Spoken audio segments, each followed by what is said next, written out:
제가 좀 키가 큰 편이죠. 네, 좀 올리겠습니다. 반갑습니다. 이렇게 눈을 마주칠 수 있어서 너무 좋네요. 이렇게 눈을 보면서 말씀을 나눌 수 있어서 너무 좋습니다. 뵙고 싶었습니다. 저는 플라워바운드 장년교육부하고 새가족팀을 담당하고 있는 박진후 목사입니다. 반갑습니다. 반가워. 네. 오늘은 주가 되려 하심이라 라는 제목으로 하나님 말씀 나누도록 하겠습니다. 제가 소개가 길어지면 말씀이 길어지니까 짧은 게 어쩔 수 없잖아요. 그래서 인사는 차차 하기로 하고 말씀을 나누도록 하겠습니다. 제목이 주가 되려 하심이라 라는 말씀을 가지고 하나님 말씀 나누도록 하겠습니다. 저는 다른 사람들, 특히 교회에 다니는 분들이 경험하지 못한 특별한 경험을 한 적이 있습니다. 그 경험은 저희가 개인절이 있었습니다. 예수 믿기 전에 개인절이 있었습니다. 그리고 그 개인절의 주지분이 저희 외할머니셨습니다. 교회로 말하면 시니어 패스터, 담임 목사님이 절의 담임 목사님이 저희 외할머니셨습니다. 그러므로 외갓집이 절이었습니다. 제가 고3 때 갑자기 하나님을 만나는 바람에 몰래 교회를 다녀야만 했습니다. 그러다 보니까 저와 연관되는 분들이 다 교회 다니는 분들, 저희 가족들과 연관되는 분들이 다 절에 다니시는 분들이었습니다. 그래서 저는 어쩔 수 없이 양쪽 다 같이 만날 수밖에 없었습니다. 외갓집 가면 절에 다니시는 분들을 만나게 되고, 교회 가면 교회 다니시는 분들을 만나게 되었습니다. 그러다 보니까 어쩔 수 없이 두 분을 비교할 수밖에 없었습니다. 어땠을까요? 꽤 오랫동안 이 절에 다니신 신도분들과 교회에 다니신 성도분들을 비교할 수 있는 기회가 있었습니다. 신도와 성도의 차이가 뭘까요? 신도는 그냥 믿기만 하는 분들입니다. 성도는 삶이 변한 분들이십니다. 신도분들과 성도분들을 비교할 수 있는 기회가 생겼습니다. 죄송하지만 거의 비슷했습니다. 제가 그때 신앙이 낮아서 그런지 몰라도 거의 제가 보기에는 절에 다니시는 신도분들과 교회에 다니시는 성도분들의 삶이 거의 다를 것이 없었습니다. 절에 다니는 신도분들이 연등을 달고 기도 제목들을 달거든요. 그러나 교회에 다니시는 분들이 나누는 기도 제목이 거의 비슷했습니다. 절에 다니시는 신도분들이 삶에 대한 고민들과 교회에 다니시는 성도분들의 삶의 고민들이 거의 비슷했습니다. 더군다나 절에서 다니시는 신도분들과 교회 성도분들이 삶의 방식이 거의 비슷했습니다. 그래서 속으로 어떤 생각을 가졌냐면, 종교는 다 똑같은 거구나. 그냥 자기한테 맞는 종교를 선택하면 되는 거구나. 아내가 교회 다니면 그냥 남편으로 교회 다녀주면 되는 거구나. 남편이 교회 다니면 아내로서 교회 다녀주면 되는 거구나. 부모님이 교회 다니면 부모님이 다니는 교회 그냥 다니면 되는 거구나. 그게 종교구나. 똑같구나. 라는 생각을 가졌습니다. 제가 목사가 되고 나서 성도분들을 만날 기회가 많았습니다. 근데 죄송하게도 그때 느꼈던 느낌을 느낄 때가 꽤 많습니다. 삶의 변화가 없이 절의 신도들처럼 성도로서 삶을 살아가는 게 아니고 절의 신도들처럼 그냥 삶의 변화 없이 교회만 다니시는 분들이 꽤 많다는 것을 알게 되었습니다. 여러분, 왜 이런 일이 일어날까요? 왜 이런 일이 일어날까요? 그 이유는 여러 가지 이유가 있겠지만 가장 중요한 이유는 신앙의 핵심인 복음이 변질되었기 때문입니다. 복음이 어느 순간 슬그머니 변질되어졌기 때문입니다. 하나님을 위한 신앙이 아닌 인간을 위한 종교로 어느 순간 변질되었기 때문입니다.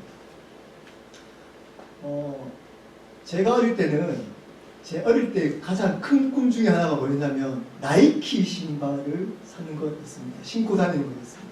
아마 저 또래 분들은, 한국에 계셨던 분들은 아마 이해하실 겁니다. 반에 한두 명만 나이키 신발을 신고 다녔습니다. 저희 집이 꽤 잘 살았는데도 불구하고 부모님이 나이키 신발을 사주지 않으셨습니다. 제가 5학년, 초등학교 5학년인가 6학년 때 열심히 어머니를 졸라댔더니 제가 학교를 다녀왔더니 나이키 신발을 어머니가 사오신 겁니다. 너무 좋았습니다. 역시 메이커는 달랐습니다. 그 나이키의 그 곡선 있잖아요. 그 곡선의 휘어짐이 예술이었습니다. 예술. 가짜들은 그렇지 않잖아요. 진짜는 정말 이렇게 휘어짐이 예술이었어요. 너무 좋아서 그 다음날 그 나이키 신발을 신고 학교를 갔습니다. 아니나 다를까 친구들이 몰려들기 시작했습니다. 신발을 보면서 친구들이 너무 부러워했습니다. 그리고 한 친구에게 눈이 쏠렸습니다. 그 친구는 전에 저희 반에서 유일하게 나이키 신발을 신고 있던 친구였습니다. 딱 보니까 그 친구 신발이 가짜인 겁니다. 저희 신발은 굉장히 밝고 화려한 데다가 그 곡선 있잖아요. 곡선이 화려하게 딱 올라가는데 그 친구 신발은 수수하게 보이고 초라하게 보이고 제 신발에 비하면 그 곡선이 이렇게 올라간 게 아니고 이렇게 있더라고요. 친구들이 놀렸습니다. 그랬더니 그 친구가 밖으로 뛰쳐나갔습니다. 미안했지만 속으로 진짜를 신는 그 프라이드가 제 안에 생겼습니다. 집에 가서 어머니께 이 얘기를 무용담처럼 이야기를 했습니다. 근데 갑자기 어머니의 얼굴 색깔이 변하기 시작했습니다. 왜일까요? 네, 여러분 상상할 것 같습니다. 제 신발이 가짜였다. 제가 워낙 조르니까, 조르지 않던 애가 워낙 조르니까 부모님이, 어머니가 어쩔 수 없이 근처에 있는 시장에 가서 가짜 나이키 신발을 사오신 겁니다. 제 가짜 나이키 신발이 진짜보다 더 진짜 같았던 겁니다. 그래서 진짜를 신고 있던 그 친구가 민망하게 된 것입니다. 신발만 이렇게 가짜가 진짜 같을까요? 복음도 가짜가 진짜처럼 보일 때가 많습니다. 사람들이 보기에 이 복음, 가짜 복음이 더 좋아 보일 때가 많습니다. 오히려 진짜 복음이 사람들 보기에는 너무 수수하고 보잘것없이 보이고 오히려 부담스러워 보이고 초라해 보일 수가 있습니다. 여러분들이 믿는 복음은 혹시 제가 신었던 가짜 나이키 신발 같은 가짜 복음이 혹시 아니십니까? 오늘 말씀을 통해서 여러분이 믿고 있는 복음이 과연 진짜인지 가짜인지를 한번 점검했으면 좋겠습니다. 오늘 말씀은 굉장히 짧잖아요. 오늘 말씀은 유대인들과 이방인이 함께 있던 로마 교회의 갈등에 관한 이야기입니다. 유대인들은 그들이 따랐던 율법, 그리고 음식의 문제, 그리고 나를 정하는 문제를 중요시 여겼습니다. 근데 그렇지 않았던 이방인들과 자주 다툼이 일어났습니다. 서로서로 비난하고 서로서로 싸우기 시작했습니다. 그것을 본 바울은 싸우지 마라. 하나님이 그 두 모든 사람들을 받아주셨다. 그리고 그러한 삶의 방식보다는 하나님 앞에 자기 자신의 삶을 드리는 것이 더 중요하다라고 고면하고 있습니다. 오늘 말씀을 통해서 과연 바른 복음, 바른 신앙이 무엇인지를 한번 알아보도록 하겠습니다. 복음을 접근하는 방식, 복음을 이해하는 방식은 크게 두 가지가 있습니다.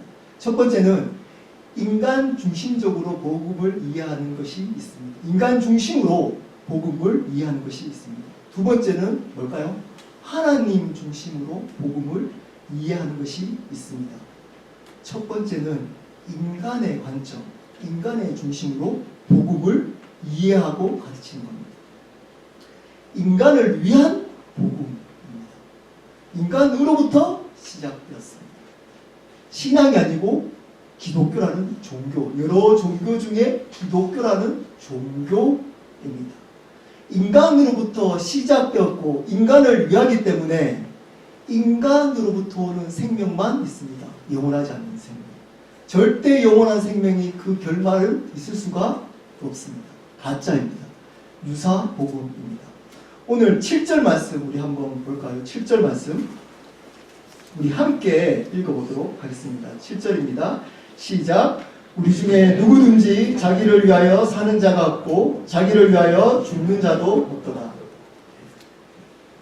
자기를 위하여 사는 자도 여기 없죠? 여기 없죠? 자기를 위하여 죽는 자도 저희 텔로교에는 없으시죠? 네, 여기서 이 바울이 이렇게 권면합니다. 너희들은 싸우지 마라. 너희들은 너희를 위해서 사는 삶이 아니지 않느냐, 이렇게 권면합니다. 당황스럽죠? 찔릴 수 있습니다. 사실은 나를 위해서 예수 믿고 있는데 라고 한다면 여러분 이 권면의 얘기를 잘 들으셔야만 합니다. 바울은 이렇게 싸우는 사람들에게 이렇게 권면합니다. 너희들이 반어적으로 너희들이 싸우는 이유는 너희들을 위해서 살아가고 있기 때문이야. 너희가 교회 주인처럼, 너희가 너의 삶의 주인처럼 살아가기 때문에 이렇게 싸우는 거야.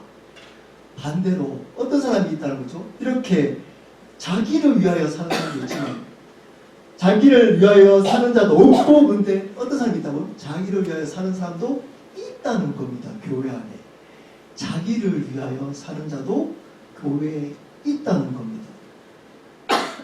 많다는 겁니다. 자기를 위하여 사는 자, 가짜 복음의 대표적인 특징입니다. 인간을 위해 살도록 만드는, 인간이 이 땅에 이 세상을 어떻게 잘 살아갈지를 이야기하는 복음이 바로 가짜 복음입니다. 그것만 포커스를 맞춰서 이야기해주는 복음, 그 복음은 가짜입니다. 이렇게 얘기합니다. 여러분 헌신하십시오. 하나님이 헌신한 만큼 이 세상에서 여러분을 잘 살게 하실 겁니다. 여러분 믿음을 가지십시오.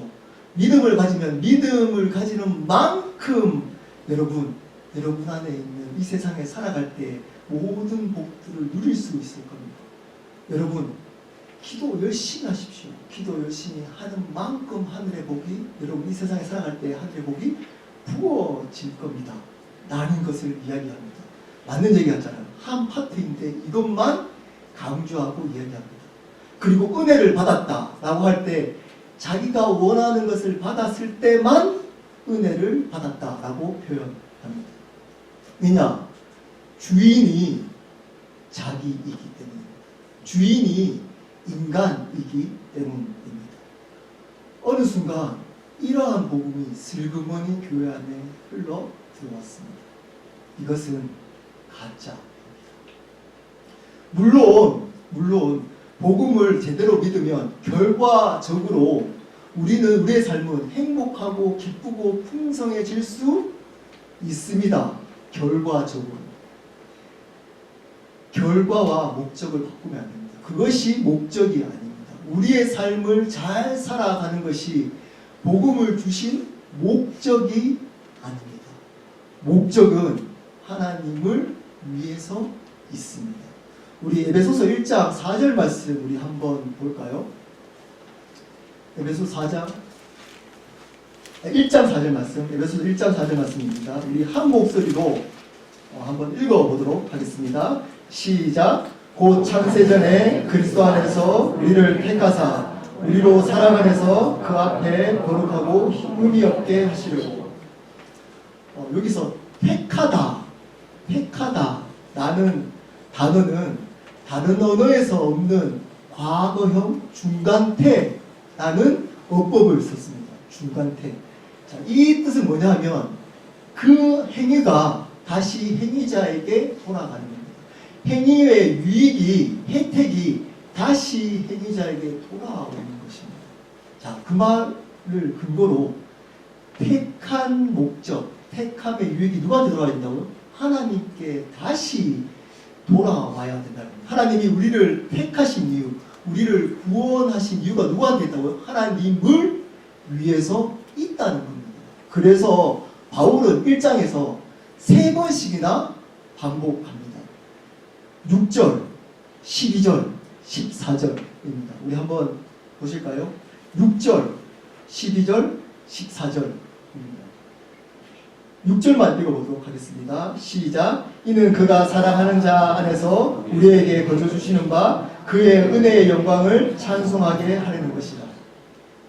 그래서 바울은 하나님께 받은 그 은혜를 다시 하나님께 찬송으로 돌려드리고 있습니다. 돌려드린다라고 고백하고 있습니다. 왜냐?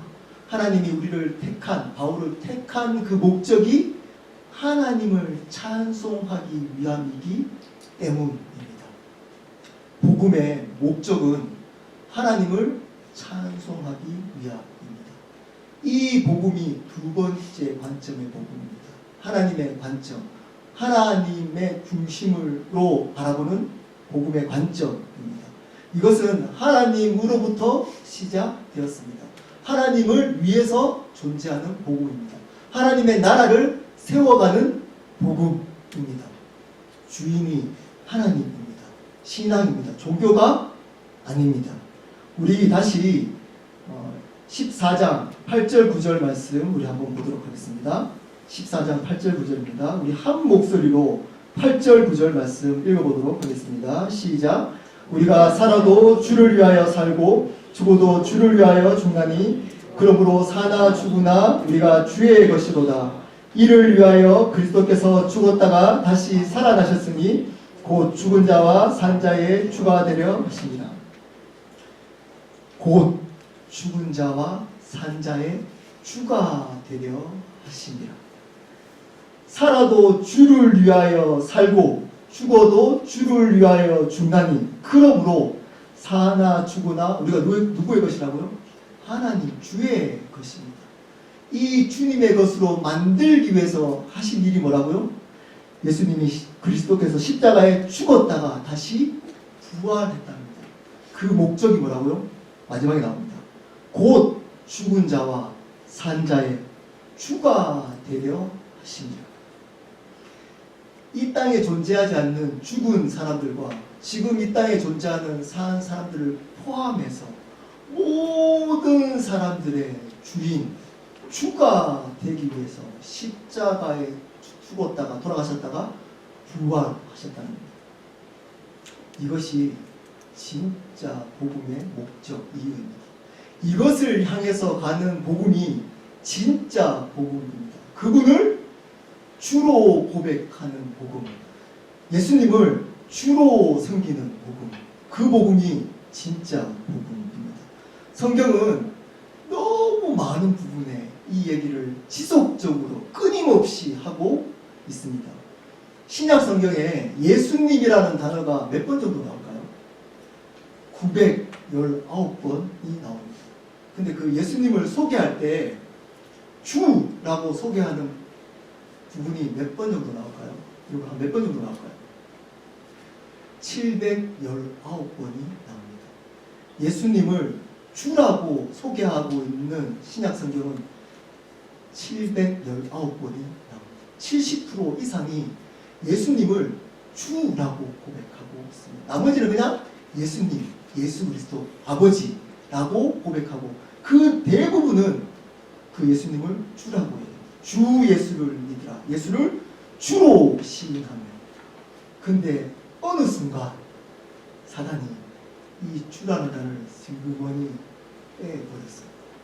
그리고 이 주를 빼고 구세주 복음만 전합니다. 구원이 목적인 것처럼 여러분 구원 받으셨습니다. 여러분 감격하십시오. 은혜 받으십시오. 구원자이시기 때문에 여러분 삶도 책임져 주십니다. 여러분 인도하십니다. 맞습니다. 근데 그분이 주님이십니다. 그렇게 우리를 구원해 주신 그분이 우리를 위해서 십자가에서 돌아가시고 부활하셔서 우리의 모든 죄를 사해 주시는 그 예수님이 우리의 주님까지 가야 됩니다. 이까지 얘기를 하셔야만 이 복음은 온전한 복음, 바른 복음입니다. 그냥 우리를 구원해 주시고 은혜만 얘기를 하고 있다면, 그 은혜만 얘기하고 있다면 그것은 가짜가 될 수 있습니다. 여러분 혹시 이 복음으로 예수님을 믿고 있지 않습니까? 어느 순간 교회에서 이 복음을 전하기 시작했습니다. 인간을 위한 복음을 전하기 시작했습니다. 예수 그리스도를 주로 고백하는 복음이 아니고 인간을 윤택하게 하고 인간을 이 땅에서 어떻게 잘 살아가야 될지에 대한 복음을 슬그머니 전하기 시작했습니다. 인간을 윤택하게 하는 교회 프로그램, 이 세상을 어떻게 지혜롭게 살아갈지에 대한 성경 공부, 사람들이 외로우니까 그 외로움을 풀 수 있는 모임, 교회 모임, 이런 모임으로 교회가 채워지기 시작했습니다.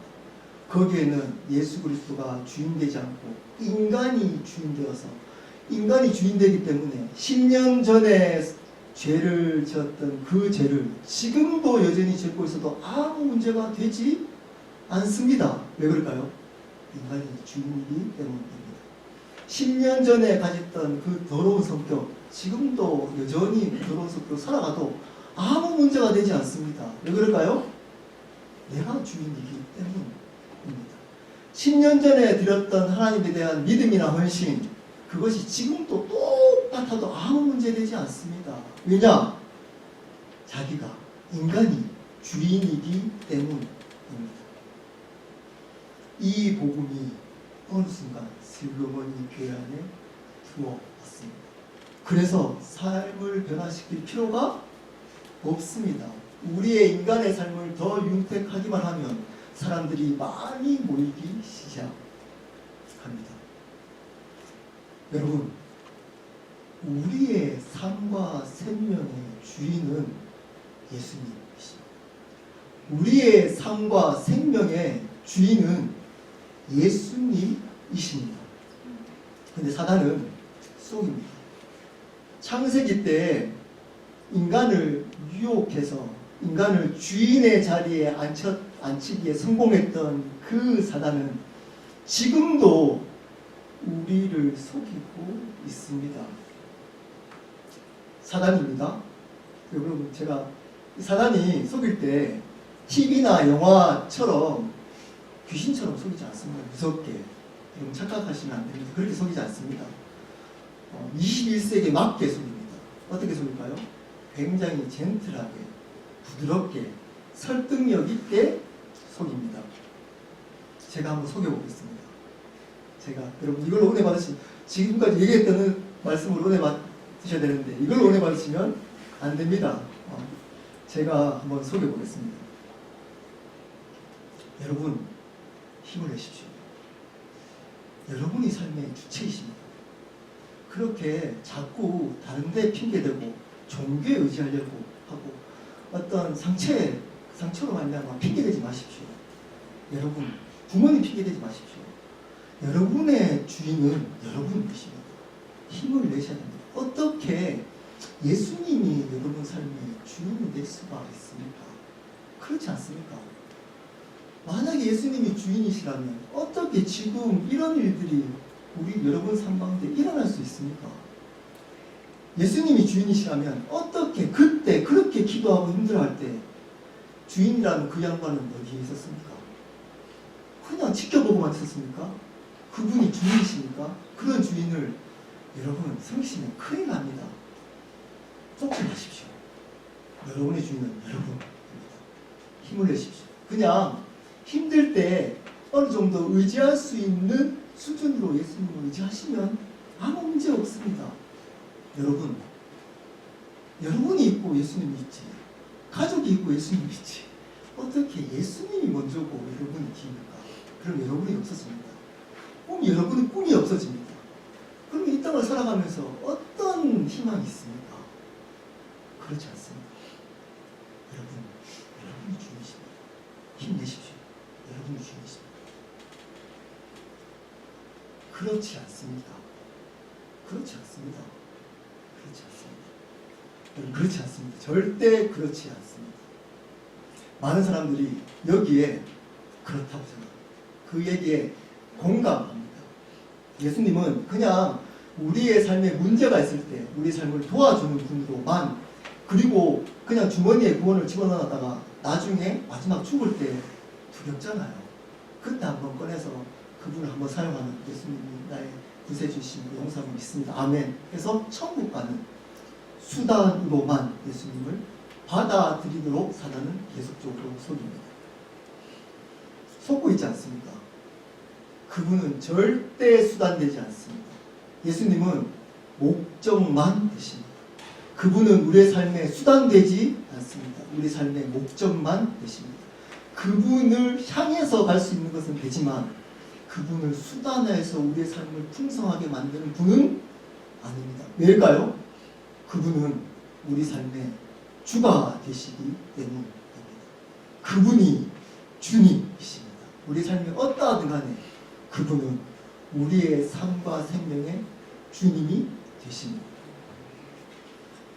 말씀을 마무리하도록 하겠습니다. 처음 만나는데 너무 말씀을 길게 하면 이게 잔소리처럼 들릴 수 있잖아요. 말씀을 정리하도록 하겠습니다. 제가 몇 년 전에 울지마 톤즈, 혹시 울지마 톤즈라는 명화 보신 적 있으십니까? 이태석 신부님의 이야기를 영화로 만든 이야기입니다. 그분은 오랫동안, 거의 오랜 시간 동안 남수다라는 곳에서 의사로서 봉사를 했던 분이십니다. 그러시다가 48의 나이로 대장암으로 돌아가신 분이십니다. 정말 꿈이 없고 가난하던 그 남수단에서 정말 예수님의 모습을 보여주셔서 많은 사람들에게 감동을 주셨습니다. 저도 그 영화를 보고 굉장히 많은 감동을 받았습니다. 그리고 그 시기에 어떤 TV 프로그램에 한 분이 또 소개되었습니다. 이름이 비슷합니다. 그래서 제가 인상적이었습니다. 그분의 이름은 이태식이라는 분이십니다. 이태석이 아니고 이태식이라는 분이십니다. 그분은 37년 동안 류마티스, 심각한 류마티스로 걷지도 못하시는 누워 계셔야 되는 아내를, 정순자라는 할머니를 37년 동안 돌봤던 분이십니다. 아무것도 하지 못하고 아내 옆에 붙어서 37년 동안 아내 병수발을 했던 분이셨습니다. 그것을 보면서 어떻게 이분도 삶이 있지, 어떻게 아무것도 하시지 않고 37년 동안 저렇게 보필할 수 있었을까 라는 생각이 드는 순간 카메라가 갑자기 어떤 곳에 딱 비춰고 지나갔습니다. 그것이 뭐냐면 탁자 위에 한 낡아져 있는 성경책이 있습니다. 그것을 보는 순간 알게 됐어요. 왜 이분이 37년 동안 그 아내를 아무도 몰라준 그 아내를 37년 동안 보필할 수 있었을까요? 그 답이 성경책에 있었습니다. 그 이태식이라는 분의 삶의 주인, 이 상황을 주신 분이 주님이라는 것을 믿고 있었기 때문이었습니다. 그래서 이분은 37년 동안 그 삶을 살아갈 수 있었습니다. 한 삶이 있습니다.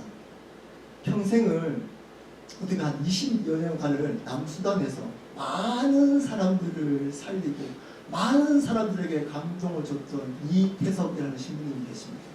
또 한편에는 37년 동안 아무도 몰라주고 한 영혼을 위해서만, 그것도 류마티스 때문에 아무 일도 못하는 아내 한 분을 위해서 37년을 바쳤던 이태식이라는 분이 계십니다. 하나님은 똑같이 이렇게 많은 사람들을 살리고 많은 사람들에게 감동을 줬던 이태석이라는 분의 삶과 아무도 몰라주더라도 예수 그리스도가 그 삶의 주인임을 알고 이 상황을 주신 분이 예수 그리스도라는 것을 믿고 한 영혼을 섬겼던 이태식이라는 분의 삶을 동일하게 존귀하고 고귀하게 여겨주십니다. 왜 그럴까요? 그것은 참된 복음의 삶은 사람들이 보기에 어떻게 많은 일을, 위대한 일을 했느냐가 아니라 하나님이 보시기에 어떤 믿음으로 그 일을 했느냐이기 때문입니다. 다시 말씀드립니다. 하나님이 보시기에 바른 신앙, 복음의 삶은 사람들이 보기에 얼마나 위대하고 부러워하는 일을 했느냐가 아니고 그 일을 어떤 믿음으로 했느냐이기 때문입니다. 그러므로 사람들이 아무리 칭찬하더라도 그 믿음이 예수 그리스도로부터 온 믿음이 아니라면, 예수님을 주로 고백한 믿음이 아니라면 그 삶은 어떤 아무것도 아닙니다. 여러분, 사랑하는 여러분, 여러분의 삶과 생명의 주인은 예수님이십니다. 혹시 여기 계시는 분들 중에 다른 분들은 이민 와서 너무 잘 살고 어느 정도 안정이 돼서 살아가서 이제는 기쁘게 누리는 것만 남아있는데, 나는 여전히 이민 왔을 때 그 모습 그대로 아직도 반복되는 어려움 때문에 힘들어하는 분 혹시 여기에 계십니까? 그래도 여러분의 삶과 생명의 주인은 예수 그리스도이십니다. 혹시 여러분 삶 속에 이해되지 않는 상처들 때문에 잠을 못 이루는 분 계십니까? 그래도 여러분의 삶과 생명의 주인은 예수 그리스도이십니다. 여러분이 가지고 있는 하는 일마다 되지 않고 날마다 실패를 반복해서 열등감 속에서 삶을 살아가고 계시는 분 혹시 여기에 계십니까? 그래도 여러분의 삶과 생명의 주인은 예수 그리스도이십니다. 여기에 어린 친구들, 그리고 좀 큰 뉴스 친구들, 혹시 부모님 때문에 실망하고 선생님 때문에 실망하고 가끔씩 백인 친구들이, 다른 인종의 친구들이 여러분을 차별해서 오는 어려움을 가지고, 부모님한테 말 못하지만 어려움을 가지고 혹시 살고 있습니까? 지내고 있습니까? 쫄지 마십시오. 기죽지 마십시오. 여러분의 삶과 생명의 주인은 예수 그리스도이십니다. 그분을 붙들면 반드시 이길 수 있습니다. 승리할 수 있습니다.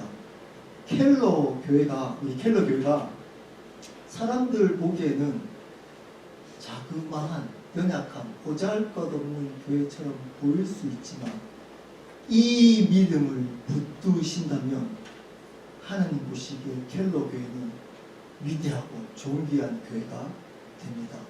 왜냐하면 우리 교회, 켈러 교회의 주인이 예수 그리스도가 될 때 그분이 가장 존귀하고 아름다운 분이 되시기 때문입니다. 그분이 주인 될 때 우리는 혜택을 받을 수 있습니다. 그러므로 여기 계시는 한 분 한 분은 이 진리를 굳게 붙드셔야만 합니다. 이 진리를 흔드는 사탄의 유혹에 넘어가시면 안 되십니다. 여러분의 삶이 어떠하든 간에, 여러분의 삶은 어떤 삶을 살았든 간에 여러분의 삶은, 삶의 주인, 생명의 주인은 예수 그리스도이십니다. 그럴 때만 하나님의 영광이 여러분의 삶 가운데 임할 수가 있습니다.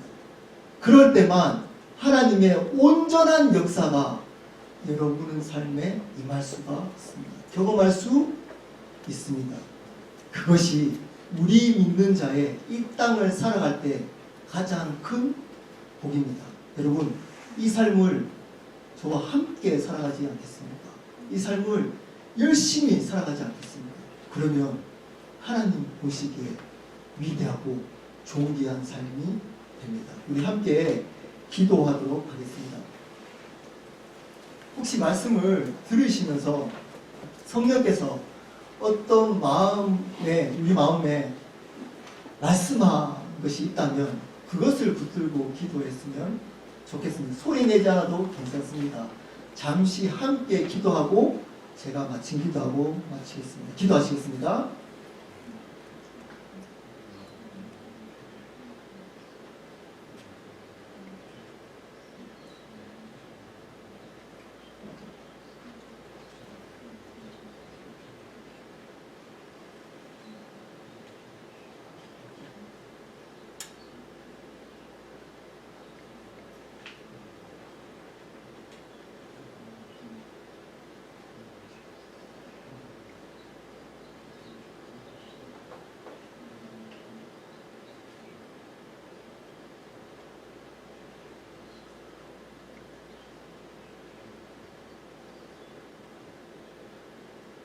하나님 아버지, 예수 그리스도가 죽으셨다가 다시 부활하셔서 우리의 모든 죄를 사해 주셔서 참으로 감사합니다. 죽을 수밖에 없던 우리를 살려주신 하나님 은혜 너무나 감사합니다. 또한 그 예수님이 우리의 삶과 생명의 주님이 되어주셔서 참으로 감사합니다. 날마다 우리가 살아갈 때 이 진리를 붙들고 이 땅을 살아갈 수 있도록 은혜를 베풀어 주시기를 원합니다. 우리의 상황이 어떠하든 간에 예수 그리스도가 우리의 삶과 생명의 주인이심을 붙들고 이 땅을 살아갈 수 있도록 은혜를 베풀어 주시기를 원합니다. 그래서 주님만이 주실 수 있는 하나님의 영광을 이 땅 가운데 경험하는, 하나님의 나라를 경험하는 일이 우리의 삶 가운데 일어날 수 있도록 역사하여 주시기를 기도합니다. 하나님만 주실 수 있는, 주님만 주실 수 있는 하나님의 역사를 우리의 삶을 통해서 경험할 수 있도록 은혜를 베풀어 주시기를 바랍니다. 그래서 우리의 삶을 통해서 예수 그리스도의 은혜만 전해지는 통로가 될 수 있도록 붙들어 주시기를 원합니다. 켈러 교회가 하나님의 보시기에 존귀하고 위대한 교회가 되기를, 예수 그리스도가 주가 되는 교회가 되기를 축복합니다. 감사합니다. 예수 그리스도 이름으로 기도드렸습니다. 아멘.